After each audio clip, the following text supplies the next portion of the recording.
मित्रांनो, प्रश्न मला एक असा आला की दादा मूळव्याध का होतो? तर मूळव्याध होण्याचं कारण सांगतो तुम्हाला. मूळव्याध मूळचा म्हणलं तर हा उष्णतेचा आजार आहे. हा प्रत्येकाला होतो आणि याचं मूळ कारण म्हणजे काय तर सगळ्यात महत्त्वाचं अतिरिक्त तुमच्या शरीरातली उष्णता, तुमची बद्धकोष्ठा, तुमचं पोट साफ होत नसेल, पित्त आम्लपित्त हायपर ॲसिडिटी असेल आणि यावरती तुमची बद्धकोष्ठा बिघडते. बद्धकोष्ठा बिघडली तर आपल्या शरीरात उष्णता वाढते आणि उष्णता वाढलं तर ते उष्णता मूळव्याधमध्ये कन्वर्ट होतं. समजलं?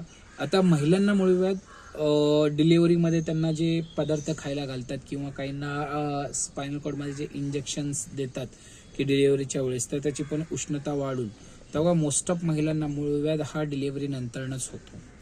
तर हा मूळव्याध आता झाला तर बरेच वेगवेगळ्या प्रकारामध्ये असतात. काहींना खाजेचा असतो, कोंबाचा, भगेंदर, फिशर, पिस्तुला, नालेगाव, चुंबळ, चमडीचा. आता फिशर आणि पिस्तुला ही सगळ्यात भयंकर मूळव्याध. फिशरमध्ये काय होतं, चिरा पडतात गुदद्वारापाशी, चिरा पडतात, रक्त पास होतं त्याच्यातून आणि जखम तयार होते. आणि पिस्तुलामध्ये कसं असतं, एक फोड तयार होते आणि त्याच्यातून पस बाहेर येत होतं. तर असे आणि ह्याच्यासाठी आहे ना स्वच्छता असणं भरपूर गरजेचं आहे फिशर आणि पिस्तुलासाठी.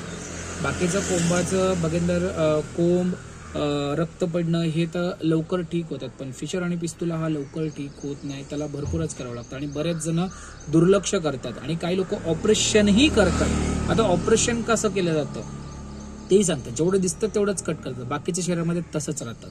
समजलं?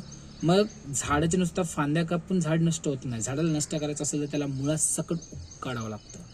आणि आपलं काय चाललंय, डोकं दुखतं तर फक्त आपण झेंडू बाम लावतो, पण डोकं का दुखतं हे विचार करत नाही. म्हणजे मूळव्याध झाला त्याच्यावरती उपाय करता, पण मूळव्याध का होतं हे विचार करा. आणि मूळव्याध का होतं त्याच्यावरती जर काम केलं तर तुमचा झालेला मूळव्याध सुद्धा तोही त्रास दूर होतो. तर यासाठी तुम्हाला सांगतो घरगुती उपाय काय ते आपण तुम्हाला सांगेलच, पण आपल्याकडे मलम आहे, आपल्याकडं कोंबासाठी मलम आहे, रक्तासाठी आपल्याकडं पावडर आहे, गोळ्या आहेत, 100% इलाज आहे. तर मूळव्याध अंगावरती काढू नका. मूळव्याध जास्त अंगावरती काढला त्याचा इन्फेक्शन, मूळव्याधचा कॅन्सर सुद्धा होतो, लक्षात ठेवा.